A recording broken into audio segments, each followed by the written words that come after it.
பசியோடு யார் வந்தாலும் உடனே ஒருவேளை சோறு கிடைக்கும்னு நம்பி வர இடம் உங்கள் ஆஃபீஸ் தான். பசி பட்டினின்னு கிடந்து வந்த ஆள் இதை பண்ணுறாருனா சரி.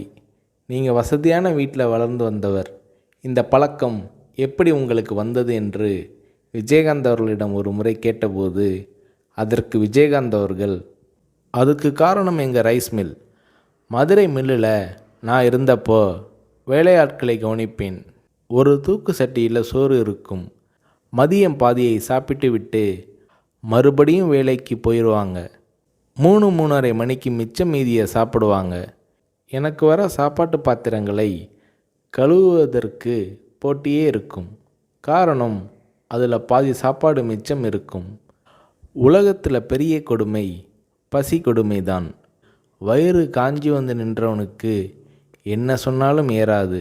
தவிர பெரியவங்க சொல்லுவாங்க, மனுஷனுக்கு எது கொடுத்தாலும் எவ்வளவு கொடுத்தாலும் பத்தாது, வேணும் வேணும் என்று தான் கேட்பான்.